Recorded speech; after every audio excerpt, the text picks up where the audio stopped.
Hello, everyone. My name is Joey Kidney, and today I'm filming and recording on Photo Booth because we have a special podcast episode today. I'm going to be hopping on a Zoom call with one of my favorite TikTokers right now, but he is also a therapist. His name is Matthias James Barker, and his TikToks have just had me thinking late at night, just like answering all my questions. And I thought it would be really, really cool because we talk about a lot of the same stuff too.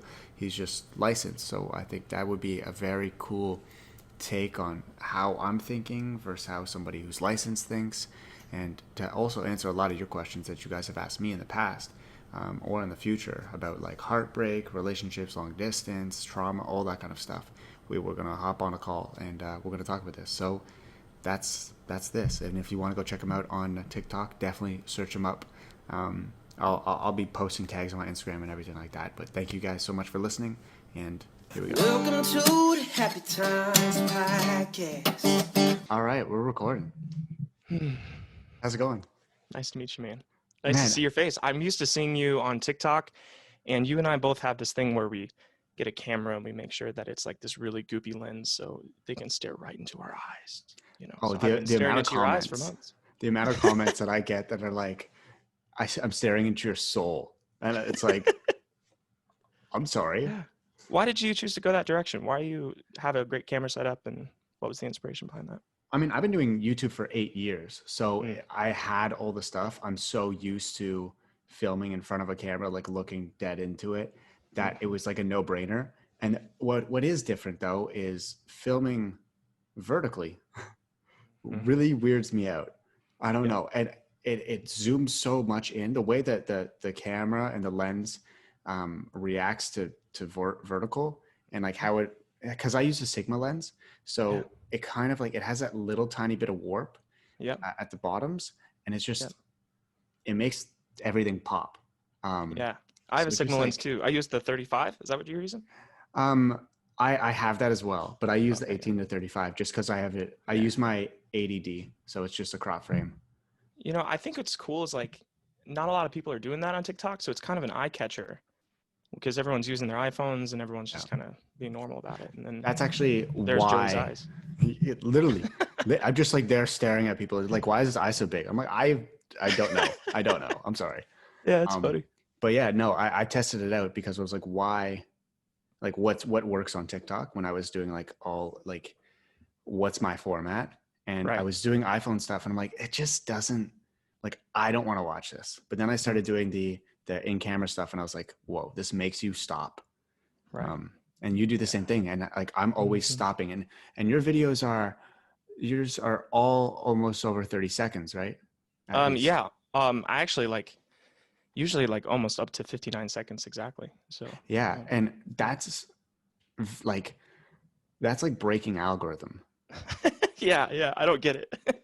Well, because I originally got into it because like I've been on Instagram for a long time and just doing a bunch of videos there, and then Instagram came out with Reels, and I was like, I'll try this, and it was like 15 seconds, and I had a hard time fitting an idea into 15 seconds. Like, you can do it, absolutely, like especially poets.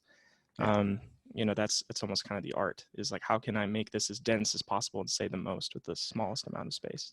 Well, I still find it hard for Reels. Like, it's so difficult. I found TikTok hard. So going from YouTube and making, YouTube was like 3 to 4 minutes. And then they were like, oh, now we like longer videos. And it was like 12 minutes long. They loved.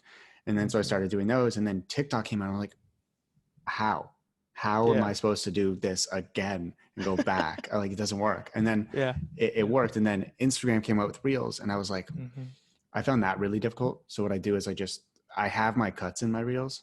I like the one takes. I think like your videos with the one takes are like so captivating. It's like you're almost waiting for your thought to end, but then you keep going, and then that's where it's like, whoa, this is like, wow, this like, it adds a wow factor, right? Yeah, it's a cool way to put it. Yeah, I think you were the first person I saw on TikTok, and I'm like, oh, we're up to the same thing. Like there was just kind of this moment of like, oh, I couldn't find anyone else that maybe got what I was trying to do. And I'm like, oh, Joey, he's doing it. Like he's in that space where, and maybe I don't want to put words in your mouth, but this is how I'd summarize kind of what we're up to. It's like, we're putting emotions and thoughts and words to what feels really hard to describe, and what feels really hard to put, I don't know, your finger on. Yeah. And then we say it in a particular way, and it's like, oh, yeah, that's it. Yeah, that's exactly how I feel. Well, exactly. And I don't think it's like, I, I mean, we'll get more into what you do as a Hmm. profession, but Sure. I don't think it's some big, great, grand scheme of things. Like, Mm-hmm. I think sometimes just hearing the right words in the right format and right sentence really, really hits home with people. And it could be the easiest thing. It could be like 4 words, and people are like, oh my God, you just solved my problem. It's just like they have it inside of them. They just need to hear it for themselves. And so that's what I think we do really well, is that like it's a lot, like I think the stuff that you say are like is awesome. It like goes to the really like it really shows how therapist like Yeah. how you're licensed and everything. Hmm. But it's like simple lines can really really help people and go a long way, and I think that's awesome. So about you more. Sure. Sure. Yeah. Yeah. So I noticed you also did a lot of photography as well, right? Yeah. Yeah. Yeah. So I was like a photographer, and that's what put me through school. So I guess we haven't really done much of an introduction. I'm Matthias, and I'm a psychotherapist in Spokane. So for anyone listening, is like, who's this guy we're talking about TikTok? Yeah, I counsel, and I have like 30 clients that I just see every week.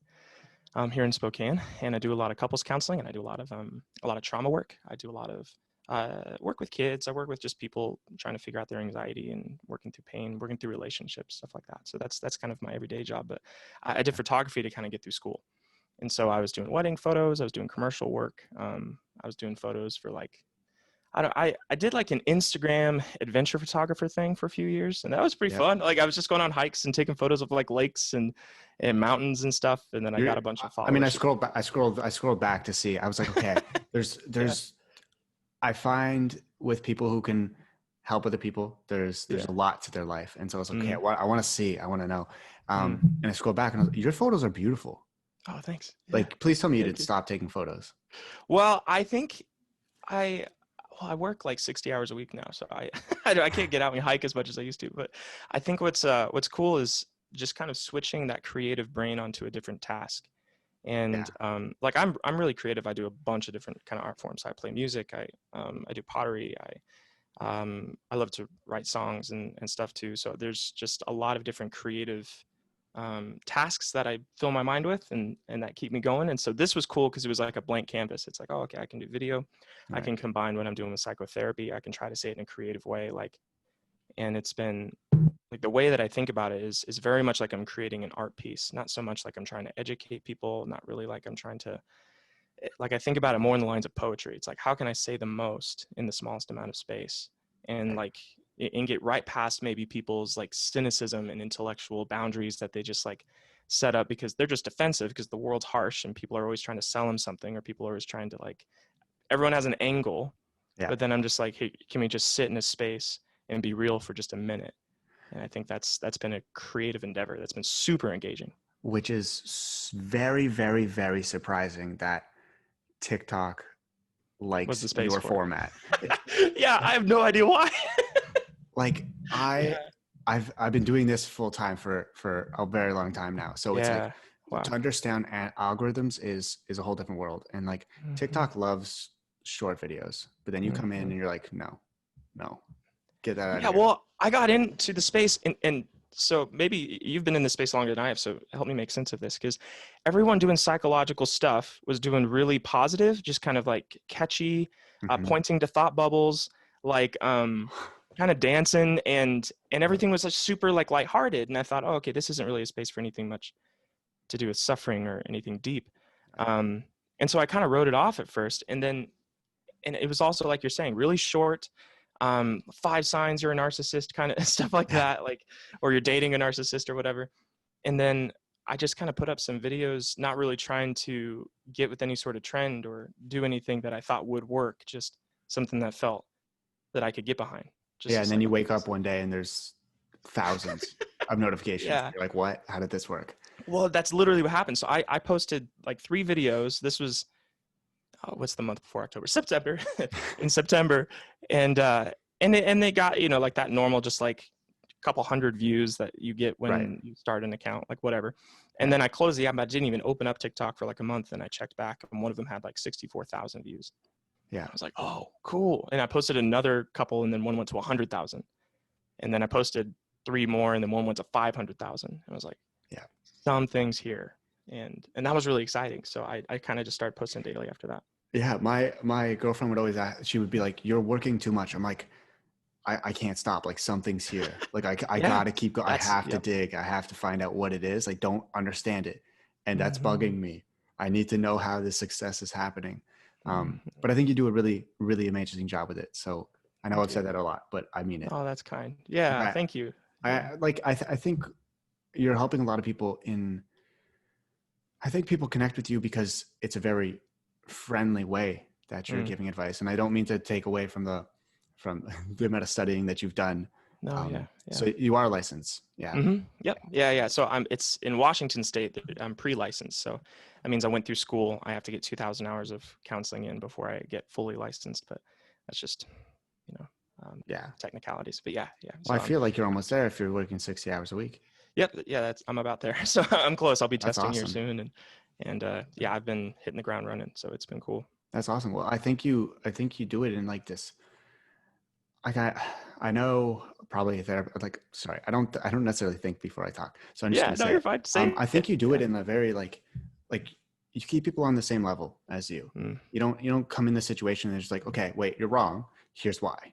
You're like, okay, I hear you, but maybe think about this. It's not, you don't shut people down right away. And I know these are just from TikTok videos, but Yeah. you can just tell by the way that you approach a situation, that you think about like how somebody may feel about it before they get advice. When we ask somebody for their opinion, we don't want like just an answer right away. We want somebody to like kind of acknowledge that they were stressed, that we're struggling, right? And then we want to know like, okay, well now what would you do? Versus just like, okay, here's what you need to do. Yeah, it's a good way to describe it. Cool. I mean, a lot of the things that I'm posting on TikTok are things that I've, kind of vetted through people. And so just in my sessions every week, it's like I'll have a word picture that comes to mind, and I'm like, okay, I'm going to try to use this at least 3 to 5 times with people and see if it works first. Yeah. And then you get like real reactions, because none of my clients think I'm anything impressive. I'm just their therapist, So it's like they're not going to. That's pretty impressive. They don't. Well, they're not going to pat me on the back and try to make me feel good about anything. So it's right. They're going to react authentically, and you can see it on their face if they're confused, if that doesn't quite land, if it's a little too simplistic, if it's not quite proximal enough. And so I think what's cool is like getting within therapy, within just clinical work, like getting to carve out metaphors, getting to carve out ways of just talking about suffering or pain or relationships or love, and getting to hear it off the canvas of like a lot of different kinds of people too. And then trying to distill out that common thread, like what's common amongst all these people when it comes to maybe like resentment against parents. Right. So like in the 2 years that I've been walking, 8 hours a day, talking to people about their frustrations towards their parents, it's like, what's in common? And I'm like, and I can pull that out. And that's maybe the creative, fun, intellectual part of it, is like distilling out the essence of it. And then can I put that in a minute? And so you're there talking about people's struggles, and you're like, okay, well, hold on, TikTok, let me write this down.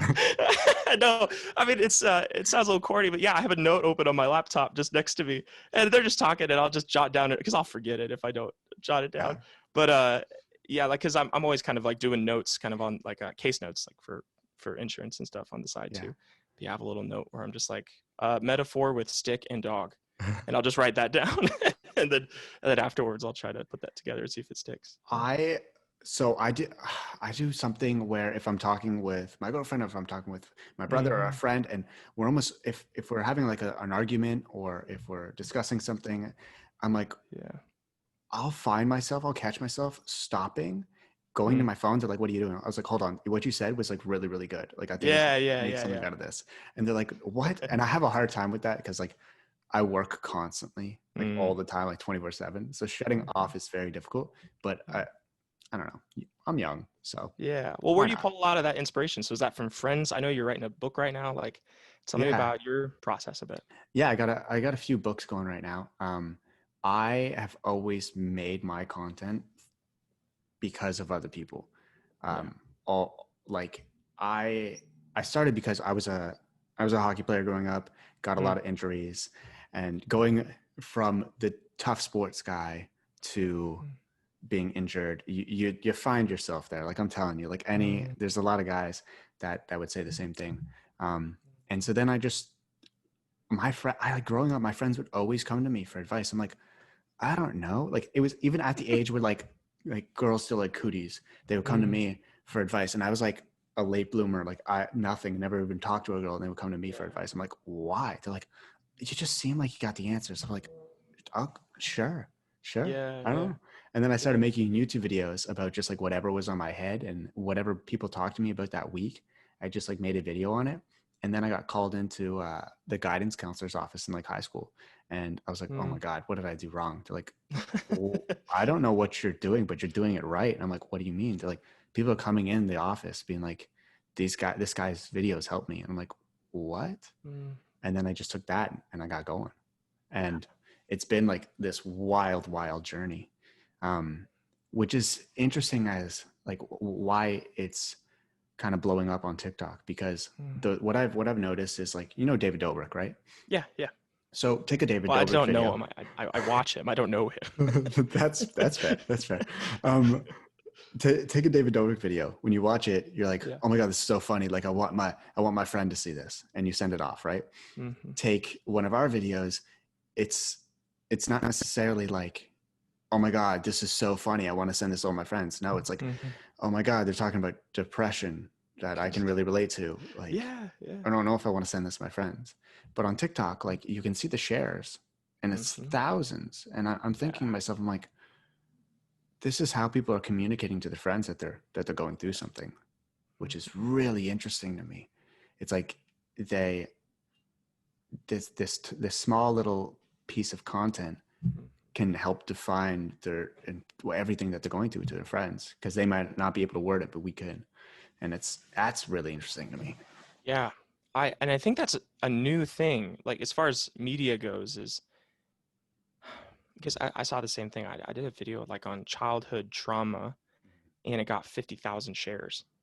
And I was like, who's sharing this depressing video?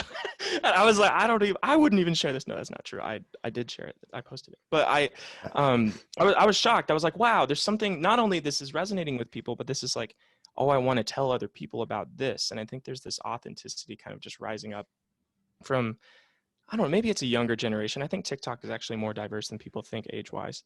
But people kind of feel this, I think the stigma around mental health is really decreased, maybe even gone, I think, especially in more kind of like coastal cities and stuff. Maybe in the center of the country it's a little different in the US, but around mental health stigma, around being able to be forward about things like, I'm experiencing depression, I'm experiencing crisis, there's less shame around that. It's not as stigmatized. So that's interesting. Well, one thing that's like always really hard to talk about is that I actually think it became a trend for a little bit. Like I think anxiety became like this clickbait on YouTube a lot, and people started like making merch of it. And like just putting the word anxiety on a shirt, and like that's cool. I mean, it's not, in my opinion, but like if you want to make your money that way, like that sucks. Like wearing it as a badge of honor, kind of. Yeah, and it's like it's your own struggle. It's what you deal with. But it's just like to profit off of somebody's struggles. It's like the only people who should do that is a therapist who's helping to it. So it's just like there's many different ways you can look at it. But I want to know what made you want to become a therapist? What made you want to talk to people and work through things? I actually wanted to be a pastor. So I grew up, in church and volunteering, and I was like on staff as like a music director for a church in high school. And then I went to college to get a Bible degree and was convinced that I was going to be a pastor. And so I did a lot of like public speaking classes and preaching classes. And I loved that aspect of it. I loved communicating. And so I think that was fun. And then I led like a college internship ministry in my undergrad. And then, I don't know, there's a long story to that, but lots of different roles within church. And then I had this huge falling out with the church maybe 2 or 3 years ago, where I went through a pretty big faith crisis and deconstructed a lot of the things that I held really closely. And honestly, like maybe the center pillars of my life were all kind of organized around Christian faith and church. And that was going to be my career. That was how I thought about myself. Those were the themes that held together, well, everything. And so when that fell out, that was really traumatizing. And so I was kind of scrambling at the end of that, like, what the heck do I do?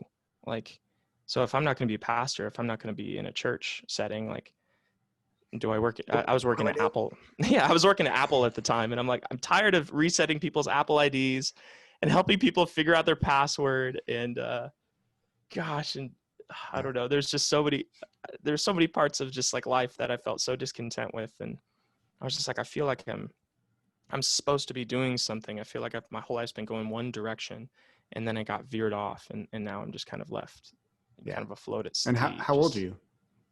So I'm 20. How old am I? I'm 28 now. I said some other age. I'm 28 now, and so this was like 24, 25. This was okay. happening. So I'm 24. So around that makes sense. Yeah. I mean, and then that's when you switched over and you went to school where you live?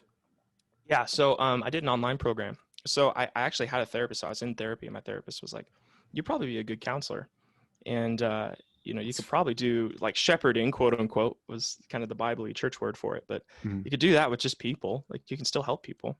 Like, why not just do what you were doing in church, but just kind of in a psychology setting?" I was like, "Oh, that's actually a pretty interesting idea." And so I decided to do that, and went to start my master's program, and did an online program, which I wouldn't recommend to anybody. I didn't like the school that I went to at all, but it was very good. But I actually came across just a lot of different psychologists. I think what maybe a lot of people don't know unless you're in it is a lot of like the core dudes. So we're talking like Freud and Carl Jung and Jean Piaget and Carl Rogers, like just the men who built psychology from the ground up. A lot of them, not Freud so much, but a lot of them started out with a lot of faith questions and a lot of questions about who is God and what is my identity as in regards to like, faith and religion. And so what was fascinating to find was all these men who were wrestling through and struggling through how to put together their identity in reference to God. And it was actually through maybe a lot of that I recovered a lot of that faith and built that back up and actually entered back into church and like organized all that again. And then I found myself in this field having gone through a pretty huge identity transformation. And I was like, oh, okay, I think I'll just stick here because I think there's something unique here. I really love the world of counseling psychology. It's made me a lot more of a versatile person, like being able to talk about suffering and stuff, not just through a theological lens, but through like a psychological lens. And I feel like I talk to just everyday people with a lot more authenticity and realness, because not everything has to be geared through religious stuff. And not that that's bad when that presents itself. It's been cool. The other thing is that you can also reach a wider audience when you talk about it in that way. Exactly. As well, right? Yeah. So that's a big part of the story is kind of just this identity. So me becoming a counselor was right in the middle of maybe this huge breakdown in who I was, and then rebuilding that, and then actually recovering a lot of those themes at the end of it, to where I feel whole, like I feel put back together, and that's really cool. And do you still feel that way? Like, why do you? I guess the question is like, why do you continue doing it? Yeah, I guess that's a good question. I really enjoy it. I think the part that I liked about doing church work was the one-on-one conversations I was having with people. And at the end of the day, I think, I really enjoy like volunteering at my church and doing a lot of stuff through that. But the everyday conversations I get to have with like couples, and then maybe the practical knowledge, like just on the ground level stuff of like, okay, you're having a huge argument right now about how to organize your budget and your finances, and you're at each other's throats. Like, here's like a step-by-step procedural process if you need it to not just like figure out your budget, but how to come near each other warmly, how to come near each other like with trust and with closeness, and so that you can figure out any problem, not just your finances or how to discipline your kids or how to, I don't know, your sex life or whatever. It's like, let's actually bring emotional warmth back into this relationship, trust back into this relationship. And rather than, I guess a lot of people come into the problem with just addressing an issue with their spouse or partner with stress, right? They come into it just completely stressed, and they don't know how to like decompress before talking to somebody. And that's something that everybody struggles with. And that's one thing I found about like relationships is that it kind of stays the same through high school to getting married. Like I used to live in this apartment building when I was a classic like YouTuber, you know, like things started going well, you know, you move out, you buy a car, all that stuff.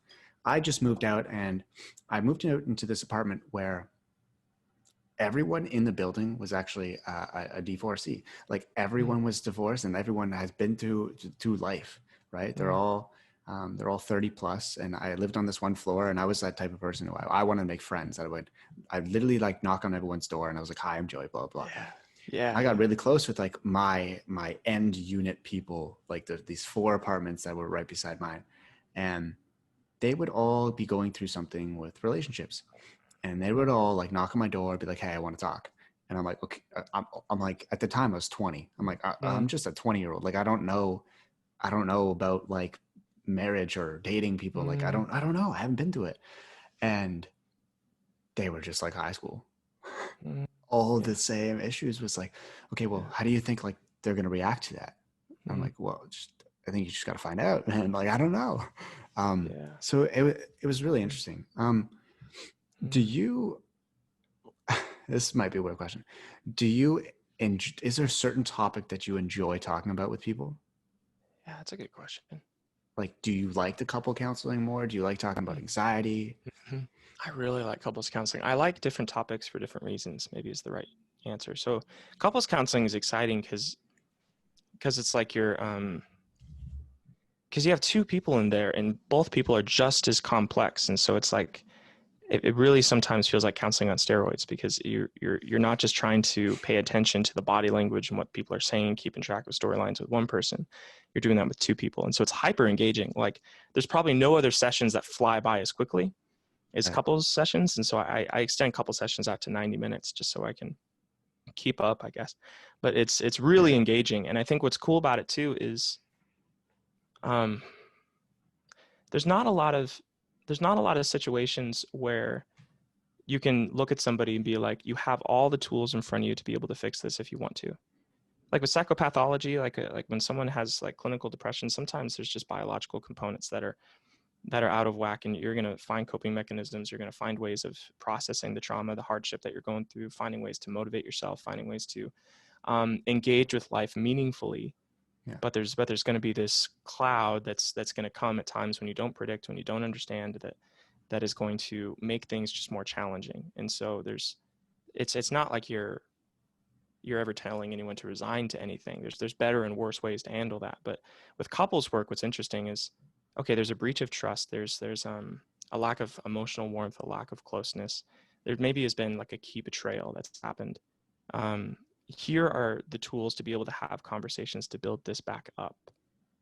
And they're available to you if you want to follow us. So for example, like one of the first things we talk about is, okay, you have to repeat back what the other person says in your own words, and then they have to agree that was what they said before you can make a comment. So if someone says, it gets people rethinking. Yeah, and it gets people listening, like actually listening, because you can't shoot in and be like, that's not how it happened, or of course you would say that, or and you know, you can't respond contemptuously, because you have to, before you can respond, before you can ask a question, before you can say anything, I want you to listen to the other person, and when they talk, you need to repeat back what they said in your own words, and then they have to agree, yep, that's what I said. They have to agree that that's it first before you can continue. And so that cuts out so much of the like venom, because you can't be, oh, so what you're really saying is that you just think I'm an idiot. And then the person be like, no, that's not what I said at all. Yeah. And, you know, and so then it's just that constant back and forth, that vicious cycle, right? Yeah. And so what I think a lot of people are shocked to find out is that they have to repeat what the other person said 4 or 5 times before they get it right. Right. And then when they do repeat it back, maybe an exchange of 3 or 4 different, you know, kind of going back and forth in conversation, they solve their problem lightning fast. Right. And because it turns out like it's really hard to be critical and blame someone when you're trying to listen and you're trying to repeat back to them what you heard them say. Well, I think listening is the greatest skill that anybody can have. I think it's really impressive. When I think about that, you know, when you're going out with friends and you meet somebody new and you say hello, you ask for their name, you forget it in seconds, you didn't even listen to their name.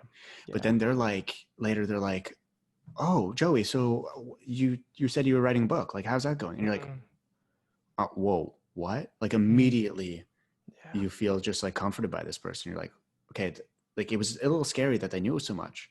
Like it shocks us that people listen. Yeah. And so I Yeah. It's a think, whole skill in itself because listening yeah, isn't being quiet. Like no, listening is being able to synthesize what someone's saying and then actually giving them a signal back that you heard them, like yeah, actually repeating back in your own words. yeah, And that's powerful. So when someone listens to you and then even like 10 minutes, like you're saying down the conversation, they reference it. It's like, oh, you were yeah. there. You weren't just in your own head trying to figure out what to say next. Cool. I used to do this thing on it's funny because like on TikTok, I'm known as like the sad guy with the sad eyes and whatever. I talk about Yeah. Yeah. the struggles and all that. But I'm Yeah. like in person, like I'm like the funny guy out of my friend group. Like I'm the guy always making jokes, and that's just like my release. Yeah. But the one thing that I noticed with making jokes is the only way to make people laugh, or to know you're going to make somebody laugh, to know a joke is going to hit, is to reference from earlier in the conversation. So Mm-hmm. we'll be talking about something Mm, and like 10 minutes go by and I make a joke about that. So I know they're going to understand. yeah. And so it's similar. I think everything that we talk about, everything that we deal with kind of like intertwines. Mm-hmm. And it just makes sense because we're all friggin' thinking about it, right? We're all Yeah. going through Yeah. these struggles, these issues, everything in our lives. And it's just like, Mm, it can't be so separate, mm-hmm. right? Like it doesn't make sense to me how people think about, you know, say like their childhood and then what they're going through now, and they're like, oh no, my childhood, I already lived that. Like that doesn't have anything to do with the Mm, struggles I'm going through now. I'm like, well, you know, it could be a factor, right? yeah. Um, Yeah. I love that. That's so yeah, good. And I think you're on too, because there's a connection there between humor and being able to touch on people's pain and the awareness of both. There's a correlation there. Um, yeah, yeah, because I don't know, I'm a lot like I resonate with what you're saying because I'm just the guy with my friends that's just goofy and actually like I'm an Enneagram 7, and a lot of people are like really shocked to find that because I like to party and have fun and just tell jokes and be not serious, and then I'm this counselor who talks about serious things all day. So, well, that's the um, thing. You need the release. You need it. yeah, yeah, Yeah, yeah. and like I'm very very open about that. Like I make jokes about like, you know, what I've gone through. I'm like dark humor is like my favorite thing in the entire world. Yeah, And yeah, I'm me too. super open about that because I don't want somebody being like, "Oh my god, you talk about like serious stuff." And then they'd be like, "Oh, but I saw like this one video you made a joke about this. Like, we're going to cancel that." I'm like, "No, like I Yeah. have to. You have to have a release somehow, especially Mm, if you're dealing with a lot of people's struggles. People are like DMing you constantly, you're reading like mm. you have to have this release. And Well, to just do it in your own way, in a safe way, that's not going to yeah. harm anybody else. Like, I think that's harmless. Well, I've been wondering, so you've been in the public eye for a bit doing YouTube and then TikTok, and you've kind of been all I was looking you up and you're just kind of everywhere, which is awesome. Yeah. But yeah, how do you balance that, like your own mental health with being in the public eye and then also having maybe a character that you portray in front of people, and then so people have these expectations when maybe they meet you in public or something. Yeah. And then but you have this whole other like 99% to your personality that people don't see. I think that's what makes it easy. So like that would be the separation. So when I hang out Yeah. with my friends, and you have to have good friends to do this. Yeah. Yeah. I think that's the key. A lot of like, I don't want to move out to LA because I don't think there's real friendships out there. And I've been out Wow. there. I Yeah. have a lot of friends out there. Like Hmm. in the YouTube game, they're all out there. And when I have my friends here, like we joke around, we have fun, but they still come to me for serious stuff. And it's so important to play a character in your work, Hmm. because if there's no such thing as being raw and real online, you can attempt it, Yeah. Yeah. but no matter what, you're sitting at the computer typing up a caption or editing it or changing the Hmm. way it looks. Like it's always going to be edited, and as long as you know that as a creator, then there's that separation automatically, right? Because Hmm. I'm sitting at the computer, I'm like, I film something in 15 seconds, a minute, but then I go to the computer and I'm sitting down for 15 minutes to make it look good, Right. Right. right? So that doesn't add up. Like that, Hmm. so that separation of that work, Hmm. that's when I know that's a different me, right? Hmm. Is when I have to put in this hard work. So I'm still raw, I'm still real, but just a creation of that. And I try to do it in a way that, like I was complimenting you before. I was like saying how you do it in a really friendly manner. Mm-hmm. And I think that's so important, especially with creating raw, real content, air quotes, online. It's like you have to do it in a way that isn't you saying, okay, I'm better than you, so you're going to listen. Like, I have this many followers, so you're going to listen to me. Mm. No, that's the key is to stay humble with all of this. Like I get a question a lot, like, why haven't I moved out to LA and stuff like that? And it's just like, I'm going to miss my mom, you know, like I have a Jeep. I'm very happy. I can drive anywhere. I love taking public transit. I love it.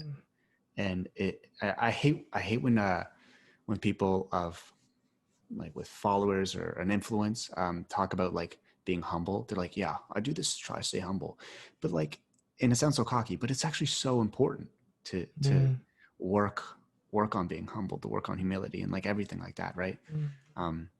But yeah, so it's difficult, but I think people make it harder than what it's set out to be, right? Yeah, they just get lost in it. Yeah, I have a line that I said in the video, but it's that the opposite of humility isn't pride, it's shame.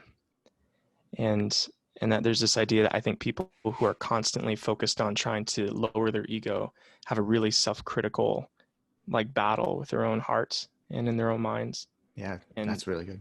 And there's like I had a buddy ask me, like, how are you keeping a level head and all this? And I was confused by the question because I'm like, oh, I don't even think about it. Like, because this is, I almost, the way I explain it's like, because I'm a symbol online.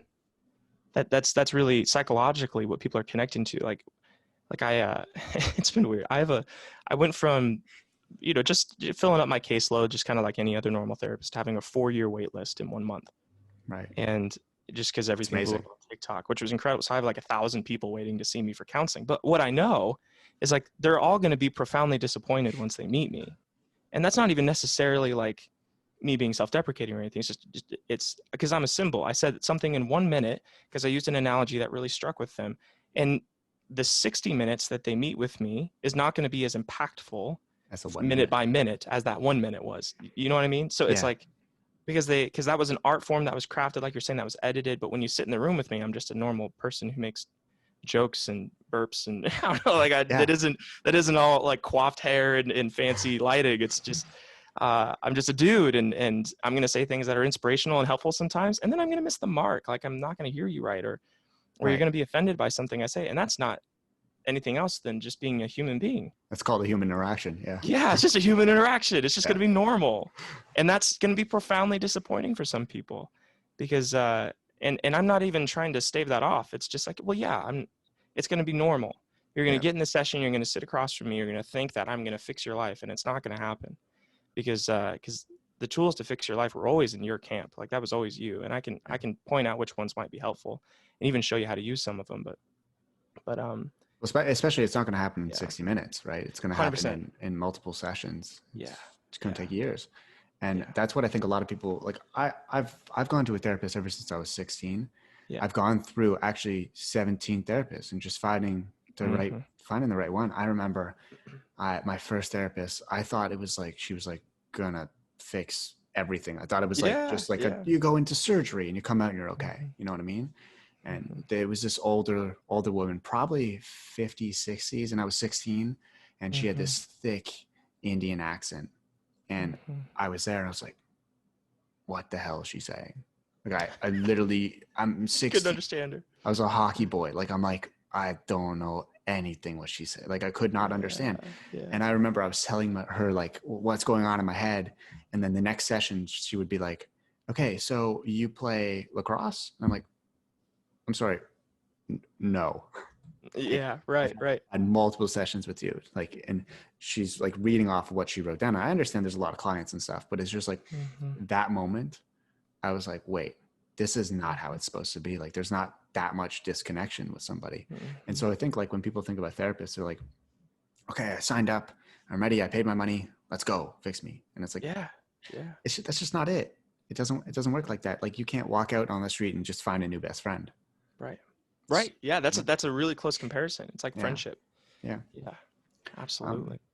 yeah. And one of the things that, when people meet me, there was a phase in my little career where people were wowed when they saw me. Like when Mm, they saw me, they're like, "Oh my God, Joey! Like what?" This is when I was like yeah, younger. It was like the teenage heartthrob, whatever. They were like, yeah, "Oh yeah. my God, I want a picture. I want a picture."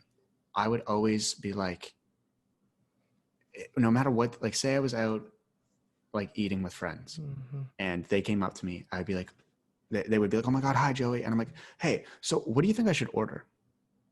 Hmm. I would Yeah, just like humanize yourself a I bit. would just involve them into my conversation. I would never ever change what I was talking about. I would be like, Hmm. "Oh my God, hi, thank you so much." Like but I would then involve them into like, Hmm. if I was out with friends, I would introduce them. Like I would just, Hmm. and it was I grew up a shy kid, so it was so much easier Hmm. for me to not be like, "Oh my God, what's up? Yeah, I'm Joey. Let's take a picture," like in front of everybody. I was like, Hmm. that's just not me. So I was like, I would always just bring them into the conversation that I was having. And my friends were always like, "How do you Hmm. not get awkward?" I'm like, why would I get awkward just to talk about what I'm already doing? Yeah, Right. yeah, that's cool. So that's how I do it. Mhm. But okay, we Yes. posted on Instagram about talking about, let's do a little advice session. Yeah, that's So right. we Yeah. asked for some things. I think the first thing that'd be really interesting to talk about, because I see a lot of it, especially on like, especially online and especially in quarantine Hmm. right now, is long distance relationships. Right, right. Ha- Yeah, have you ever absolutely. been in one? Because you're Well, you're you're expecting a child now too, right? yeah, we are. Yeah, yeah. That's So amazing. my Congrats. wife Paige and I have been married for 7 years, and we're expecting a little girl in March. So we're pumped. Yeah, Do you have a name? Do you have a name picked out? Do you have names? we have a tentative name, but I gotta see her. Oh Like I just yeah, gotta see her face. I gotta see if it fits. yeah. Like Paige has been making fun of me because every time we say a name, we're trying to figure out a name. I have to go like yell it real quick in the house, and she's like, "Why?" She's like, "Cause it has to yell well. Yes, Like I have to, 100%, the syllables 100%. have to roll off the tongue. It has to feel like I could just, Yeah. bark it if they're running out in the road. Like it can't sound weird. Oh, literally, I don't mean to compare it to this, but like literally when I was picking my dog's name, Yeah, I was yeah, like, yeah, hold on. And I opened the door and I yelled it. I was like, Frankie. And then yeah. I was like, yep, that works. That works. Yeah. Yeah. So you always gotta try it on like you're trying on clothes. Like you just have to Yeah. wear it for a bit and see if it fits. And Yeah. and And so then, I yeah, once you see her, yeah. you'll know for Yeah, sure. yeah, I gotta see her. But yeah, long distance. So Paige is from Indiana, and we met in school, in college, and so she would go back to work, at home during the summers, and so we had like summer breaks and Christmas breaks apart, and so there was like a 3-4 month period, maybe twice a year, um, Yeah. that we'd endure. So I mean, that's not as long as a lot of people when they think long distance relationships, but yeah. So Yeah. I maybe can relate to the stresses of it. Have you been in one? Yeah. So I've been in one, I was in one for a year and a half, and it actually Yeah. ended like very mutually, very just like, you kind of, I feel like with relationships, you know Yeah. you know where it's going, and especially with long distance, and I feel like especially at certain ages as well, you Mhm. can kind of see where it's going. And she was going off to college. She lived in Florida. I lived in Ottawa in Canada, so it was like quite a separation. But I was also on tour. I was on tour for 3 years, Yeah. and so every time, instead of flying home, I would fly to her. Mm, So I saw her probably every 2 weeks, mm. maybe definitely every month. Yeah. um, Yeah. and it was great. It was honestly the separation. I feel like you definitely need your alone time in relationships. So it Mhm. was like perfect. I had time with them, and then I'd go have me time, and then I would go have time with that. It was awesome. But the distance, you go your separate ways, and especially when people are going off to college, like experience is an amazing thing, and I don't think we should ever like Yeah. take experience away from somebody. And so that's Yeah. what she went and often did, and that's what I went and often did. Mm. Um, but I Yeah. think everybody always asks me about long distance relationships. Mhm. The number one thing that I think about is you have to think that you want your long distance relationship to end. And Mm. in a way that Yeah. you don't want it to be long distance anymore. You have to end the distance part. So Mm. you have to think in the future that like, okay, I want this to end, in the sense that you're going to be in an actual relationship where you're here with each other. Right. Um, and a lot of people, like, especially right now, with quarantine, it's so tough because we're talking with so many people online and they get infatuated over text.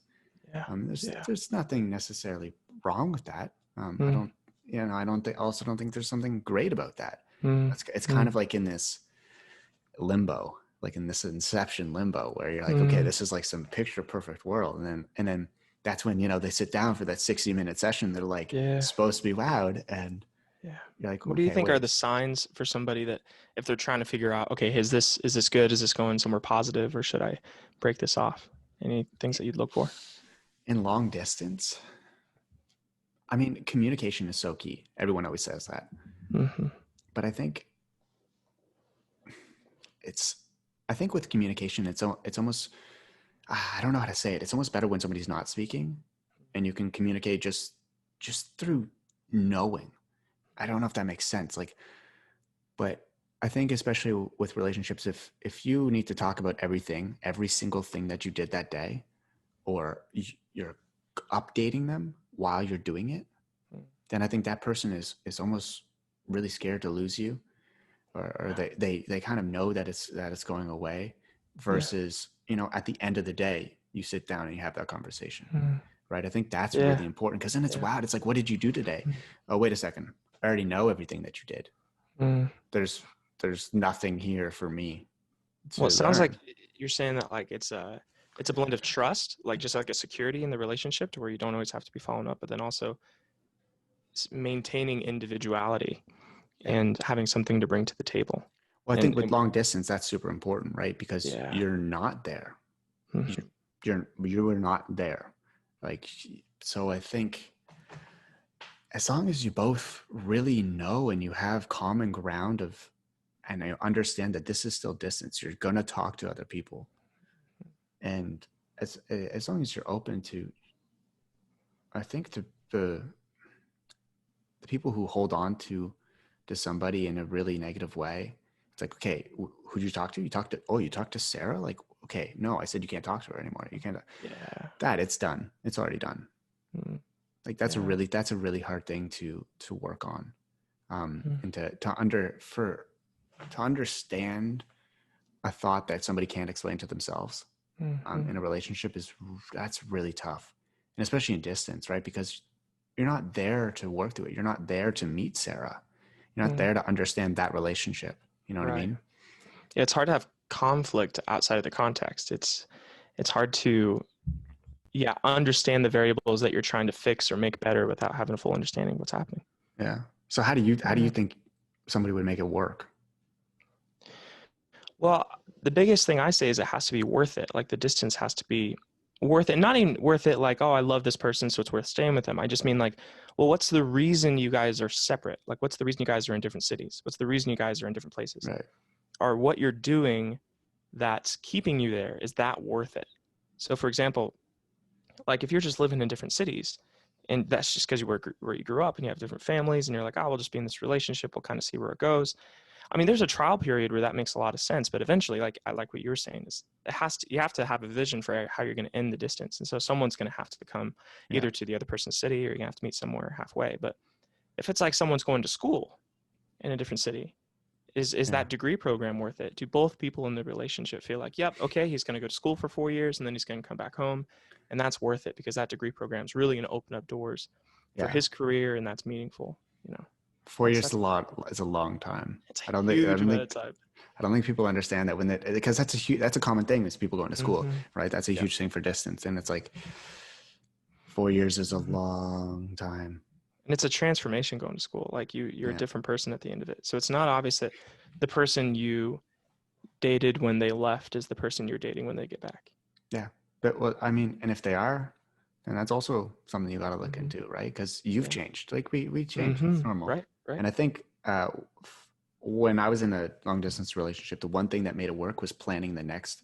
If you are distance, if you are going to school or whatever you're doing, like I think don't leave until you have a goal for the next meet or the next end or whatever it is.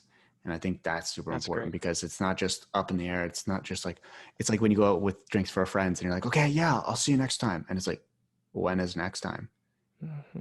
No, it's going to be never. Like you need to kind of like set it like, or you know what I mean? I've also seen, so I've worked with a lot of people who just have jobs that they're gone a lot. Like just people who work on construction sites, and they'll go to a job that's just kind of in the in the bush or in deep in the woods, where they're gone Right. for like 2 weeks at a time putting piping in or something. Yeah. Or clients who, one person's in the military and then they go on deployment, so they're gone for like 8 months or longer, Mm-hmm. sometimes because of that. And the question again for them is the same question it is for, the 18-year-old trying to figure out, do we still date even though they're going to school in a different state? Is Yeah. it worth it? Is what they're going to do worth the sacrifice of Yeah. the distance? And One of the biggest things so I talk with therapists. I actually use BetterHelp, and I found I found the perfect therapist for me, especially in quarantine. Like things were shut down, and I was like, everyone's going through their own thing right now. But I found this great therapist, and she would always ask me about, when I would talk about like past relationships or current relationships, she would always ask me the one question. She's like, always ask yourself, is this fair to them? Those words destroyed me. Every thought that I was like, oh yeah, I know what's going on. She asked me that, and I was like, whoa, is this fair to them? Yeah. And so holding people accountable, especially in relationships, is it's very common, but it's also almost invisible a lot of the time. Like we don't notice we're doing it. And so like asking yourself that like every so often, I think is super important. And it's so powerful. Like that one line is it fair to them? Because then you obviously you're always thinking about yourself. I don't care.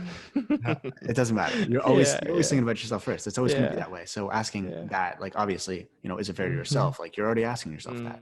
So thinking about them is a huge thing for a lot of people. Absolutely. But yeah, that's a great answer. I love that. Yeah, I thought I like immediately. I've talked about relationships, and I've talked with my friends, and I feel like I'm very educated on it. And she popped that question. I was like, everything I know is wrong. I was like, what? It was great. It was awesome. Yeah. What was the top question that you got asked on Instagram? I got asked a lot about long distance. Yeah. I think there's also just a lot of talk around anxiety and feeling like, how do I let thoughts go that just feel intrusive and like they're just kind of like bumping into my mind and I can't let it go. So that could be stuff about self-criticism and feeling frustrated at yourself for failure. That could be just fear of the future and not really sure how things are going to pan out. But what do you do when you just feel overwhelmed mentally, like when those thoughts just jet into your mind? I think finding your own little outlet is so underlooked. Yeah. Right. When I find a lot of the DMs that I get are, okay, I'm feeling this way. How do I solve this? But like, you don't have to solve it right away. And I think you kind of, like you were saying in therapy, you ask the couples to kind of like repeat what the other person said. And I think that's almost important for ourselves as well. If we're having this question that's going on in our minds, like, I think it's important to revisit stuff. So in my situation, like, I know if I have a big thing on my head, I'm very impulsive. I can't decide this right away. So I'll go out for a run, and then I'll come back and I'm like, exercise is the number one thing for me. I think it's a huge factor for everyone, but it's not for everyone. But I think it could help a lot of people. It's just dopamine, it's endorphins, it's blood level, it's everything. It's just changing something. I think for men especially, like, playing video games is huge. Like a lot of girls don't understand their boyfriends playing video games. I'm like, it's because they shut off.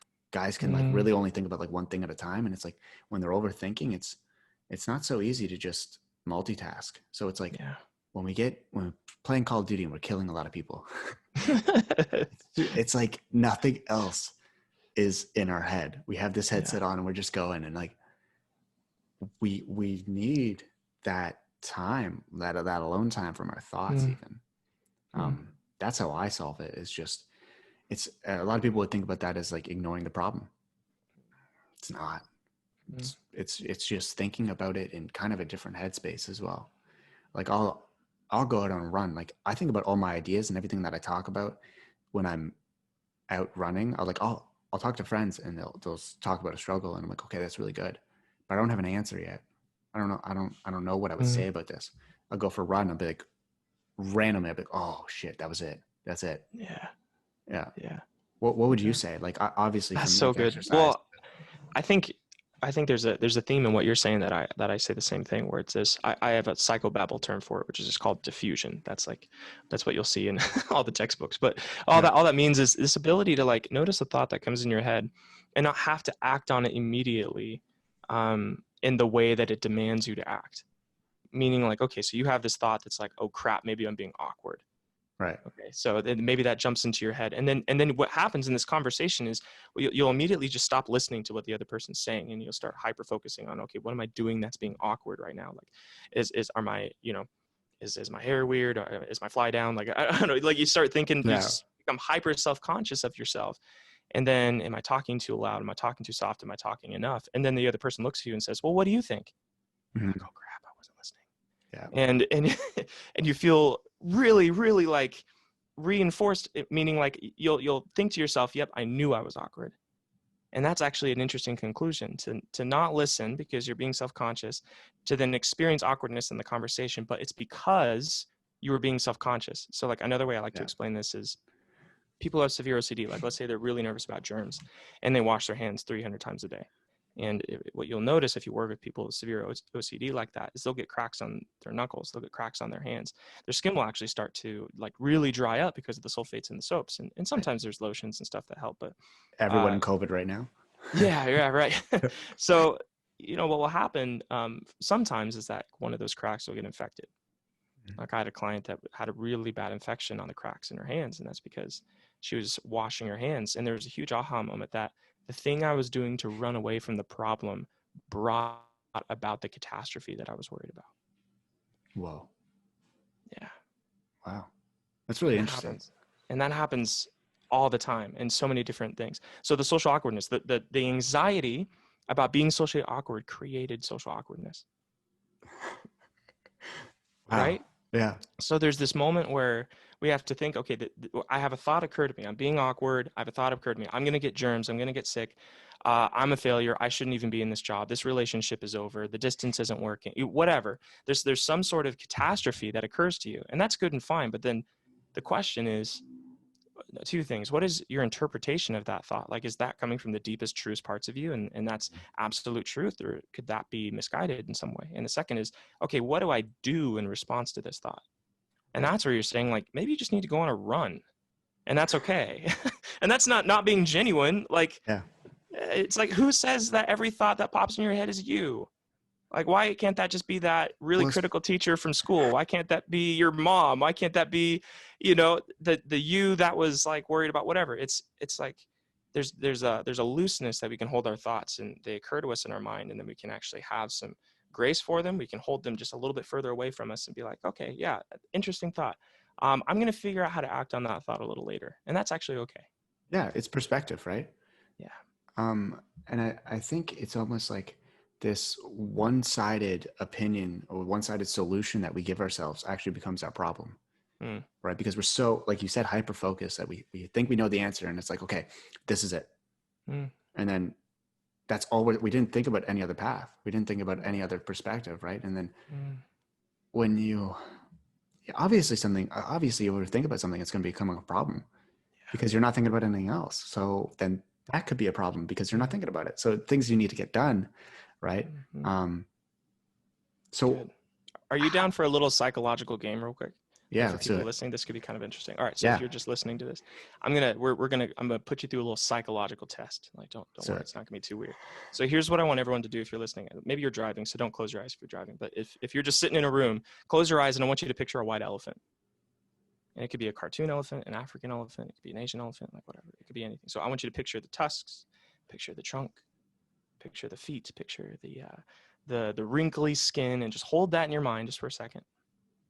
Okay, so I have my phone out, and I have a timer set. And for the next 30 seconds, 30 seconds is going to feel like a lot on a dead air podcast, but just roll with me. For the next 30 seconds, I want you to not think about that white elephant. And if you mess up, if you make a mistake, I want you to snap your fingers. And I want you to count how many times you snap your fingers and you mess up.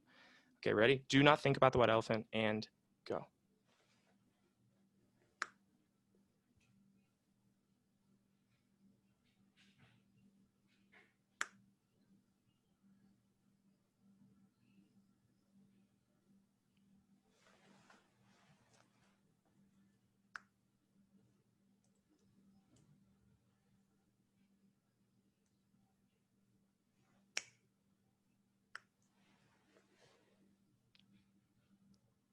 And done.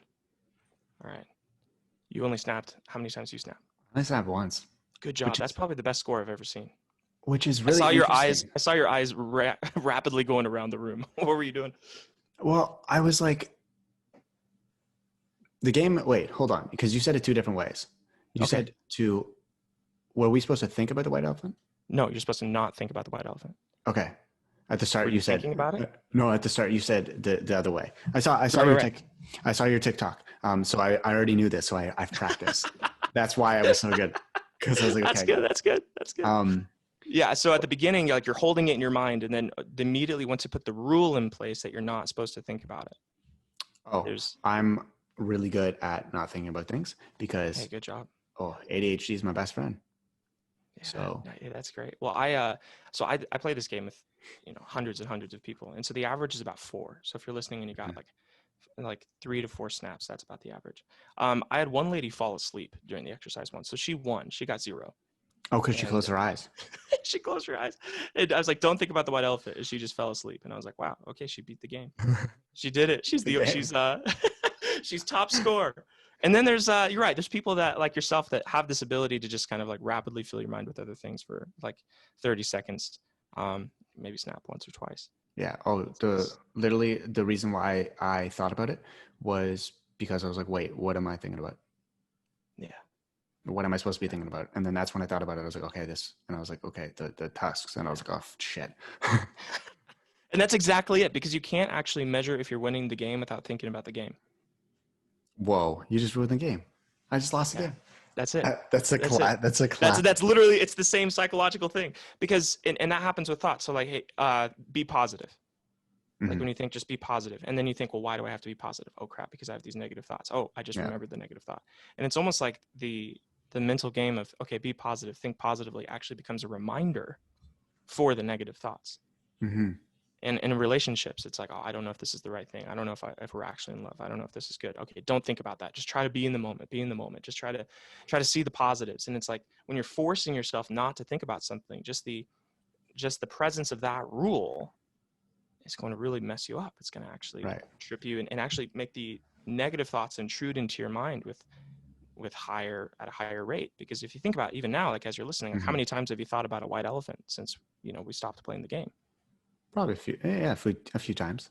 Yeah, a few times. Okay, yeah. And for some people, it's like they'll look at me and it's like, oh, I've barely thought of it at all. Yeah. And it's for me, I have to retrack. I'm like, okay, wait, because I get so lost in other things. Because my mind's always wandering, or my eyes are always wandering. I find myself tracking back to be like, okay, wait, hold on, what are we talking about? We got to be in this. That's just who I am. That's what I do. I totally forgot what I was going to say next. So it's all right. Well, I was going to say what's interesting about that exercise too is asking people, okay, what were you doing to not think about the white elephant? And it's usually a distraction. I had to think about something else. And I had to fill my mind with something. Like I had one person was like, I thought about a white rabbit. I'm like, that's a good idea.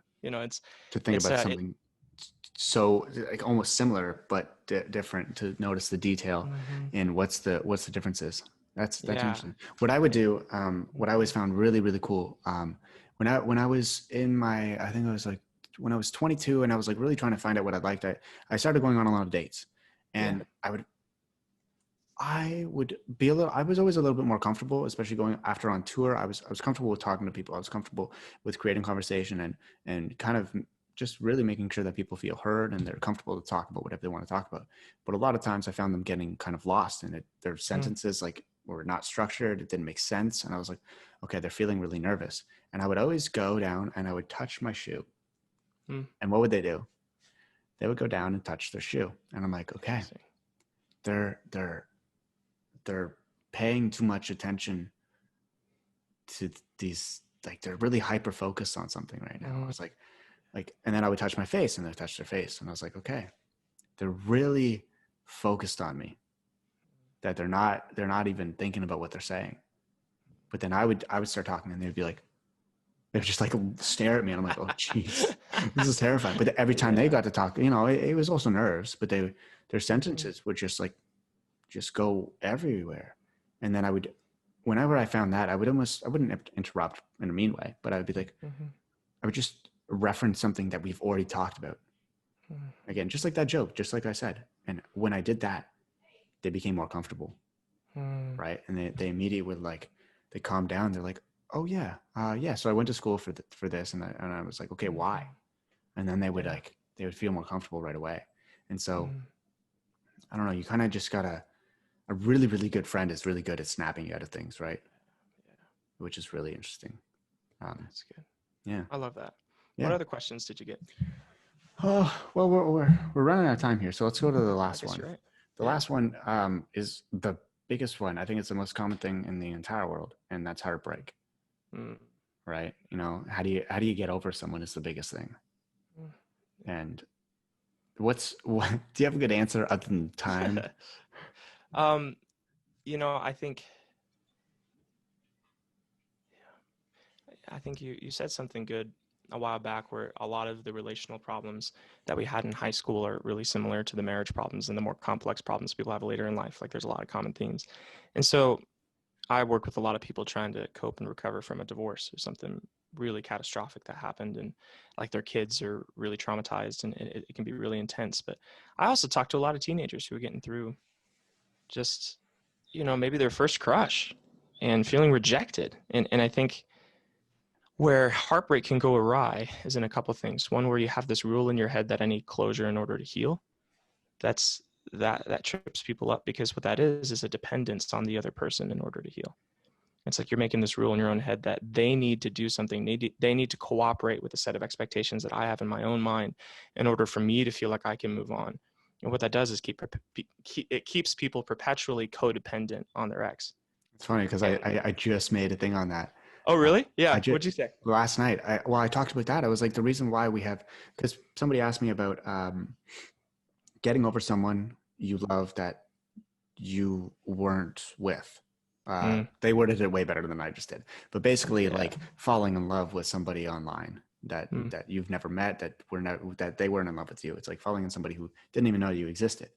And I'm like, well, the hard thing to get over that is because you're constantly looking for closure. You're constantly looking for them to play your game, and you're looking for feedback.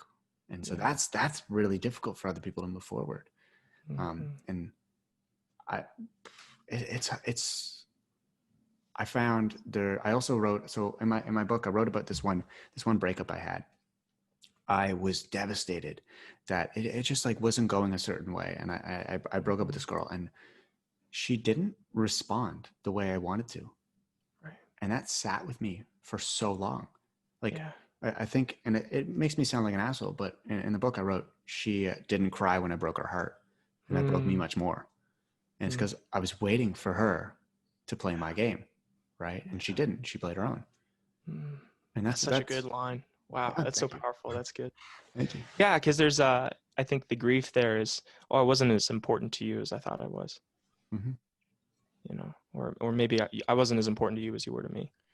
So how would you say that somebody kind of works against that? Well, so a few things. One is, I think the way that this expresses itself is people perpetually like maybe stalking their ex on social media to see if they're happy, to see if they moved on. Their next partner, they're trying to figure out, okay, what does this girl or guy have that I don't? Like, how is this person superior to me? And they kind of just treat their ex like this perfect standard of like femininity or masculinity. And it's like masculinity rejected me, not just this guy. Oh yeah. It's like, you know, it's like, you know, I'm undesirable to the male race, not just to, you know, Devin, you know, or whatever. And that's a really big trap to fall into. So I think there's a little bit of insight and perspective in being able to say, like, people have different tastes, and they're in different times of their life, and they have different priorities. They have different things that they need or don't need. And sometimes it's someone's fault, like it's someone's an error, and sometimes it's just not a good match. Like all of those things, like sometimes I ask people to step outside of maybe even just their situation and talk about another friend that they know that went through a breakup.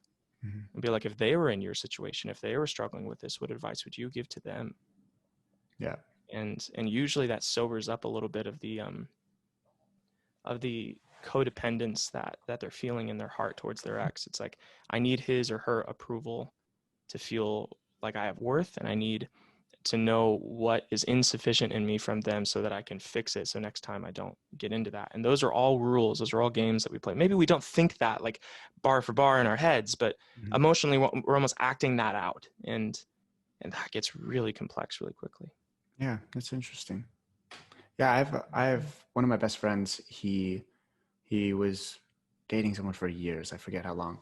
And he's a very tough guy, but I've never seen that guy cry more than when his girlfriend broke up with him. He's like the classic tough guy. Like he makes his jokes and everything, but I never seen him cry more. And only to me. And what I learned from that is it's a tough thing to say. It's also not something that I would necessarily recommend to somebody. But when going through a breakup, when trying to get over somebody, I think it's important to go through the breakup, to be broken, right?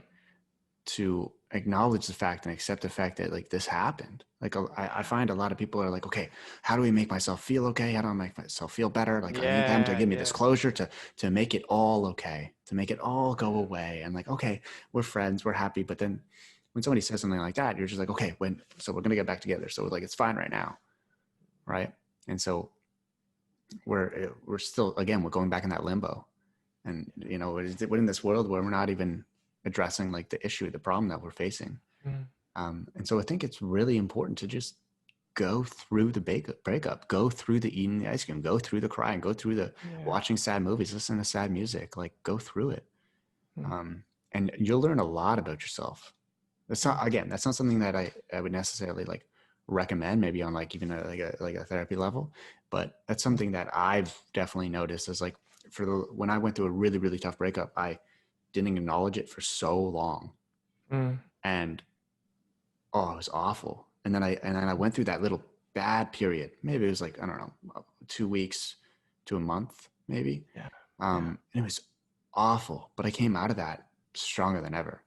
And I was like, this little 2 weeks, a month was really hard, but it was way better than this year that I didn't acknowledge the situation in a whole. So that's like the personal experience that I can recommend. I love that. I also think journaling sometimes is super helpful for people because you actually use a different part of your brain when you journal than when you just think in your own head or even when you talk. You know, so there's something about journaling that actually helps you just think more because you're forced to kind of put things in order. You're forced to put things into words. And so like some journal prompts that I usually kind of push people towards is like, just like, what are the beliefs about yourself that you had after this relationship? Like what influences is this relationship having on your opinion of you?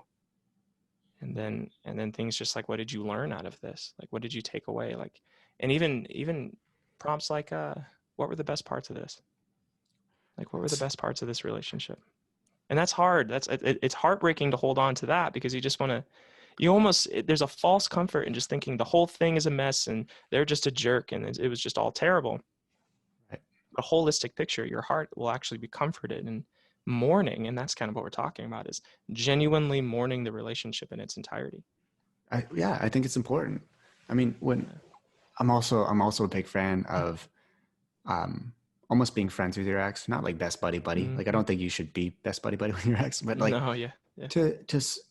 you care for this person. I don't like, unless it ended really badly, I don't think it's an awful thing to, you know, I don't think this is for when you immediately break up and you're going through your heartbreak to like stalk them or anything, but it doesn't hurt to think about them every now and then, you know, to think about how they're doing. Like they were a huge part of your life, depending on how long the relationship was and how invested you were, how much you knew their family and stuff. But I don't think it's awful. Like my girlfriend right now, she dated somebody for 8 years, and I would never hold it to her that she couldn't talk to that family ever again. That's 8 years of somebody's life that they were connected to. Like that's super important. That's actually that's a huge factor of what made her the way she is and how much she learned about herself now. Right. And so I think when we think about breakups, it's like immediately over. And maybe that relationship is, but your thoughts don't have to be. You don't have to put somebody so negative in your mind, right? Again, they obviously, if somebody does something awful to you, you should hate them. You want to kill them. But if it's just an ending relationship, like a lot of relationships actually end in a pretty normal way, very, very mutual. And so to add such a negative thing to that right away, I think is normal to be like, oh, yeah, yeah. But like, if you're still thinking negatively about that in 5 years, then there's something there that you got to address. Yeah. Right. And that's a huge sign for people. Yeah, I think the theme I hear in what you're saying too is just like, don't put rules around the breakup necessarily. Sometimes the rules are the most painful parts. Like, I can't be feeling sad right now. I shouldn't, because they hurt me. I shouldn't be feeling positive feelings towards them. That's a big one. Yeah. Like, they betrayed me. I shouldn't still love them. Or, Right. you know, I shouldn't be still feeling this several months later. I should be moved on by now. It's all these shoulds. Yeah. You know, like I had a friend, I don't recommend this as like a bumper sticker or tagline for anybody, but my friend was like, yeah, stop shooting on it all over yourself. And I was like, that's gross and grotesque. But it always stuck with me. So I always, like, with clients, with some of them, it's just a joke. It's like, you're shitting on yourself again. You need to stop shitting. And because there's all these rules that keep people locked in. So. But it's so good. We'll end this with this last one, because I think this, I actually wrote this last question. But I think I worded it in a way that people think a lot, but they haven't asked it yet. When you go through a breakup, you're hurting. And a lot of times when they're stalking each other on Instagram, whatever, you're like, oh my God, they look so happy. You always ask yourself, but why don't they seem to be hurting? Why are they not going through the pain that I am right now? Like, they seem fine out of this breakup. Why am I dying? Right? Yeah. What do you say to that? That's tough. I find that's. Yeah. I'll mull it over. What are your thoughts on that? What's your reaction as you've been sitting with that? I think it's important to understand that people handle things differently. Yeah. Right? Like, when you come out of a breakup, when you come out of something that impacted you so emotionally, and like in every way, I find love hits us in every aspect. Yeah. Right? We, like, our bodies, everything, mentally, physically, emotionally. And so when somebody comes out of a breakup, they can go any which way very drastically. Right? You kind of cling on to something that feels comfortable to them. Yeah. And what seems to be right at the time. And that's, everyone's going to handle it differently. And I think that's super important to understand, is that they definitely are hurting. They definitely are. And I don't think there's a certain measure of pain that's going to equal what you're feeling. Yeah. And I think that the thing to ask yourself is, like, if they were hurting more or the same as you, would that make you happy? Why? Why would that make you happy? That they don't want to be here, or, like, why would you ever wish that upon somebody, especially somebody that you loved, even though it ended? So I think, because I think thinking negatively has never been hard. Right? Negative thoughts have never been hard to come up with. So I think once you go through your tough points of a breakup, I think at the end of it, it's important to think about the positive things that were in it. So instead of like, why don't they seem to be hurting? I think maybe word it a little bit differently and be like, what are they up to? What's making them happy now? Yeah. Right. And it's not that I didn't make them happy. It's just it's perspective, right? And then you ask yourself, what's making me happy? Right. Yeah. I align really closely to that. That's really good. I think the only point I'd add is sometimes people don't hurt, and sometimes you break up with someone and they're not broken up about it at all. Like, maybe especially like with the relationships that have been fizzling out for a while, or there's some big betrayal where someone leaves and they don't look like they're heartbroken. And I'll just say, even if they're not, that doesn't mean you're not valuable.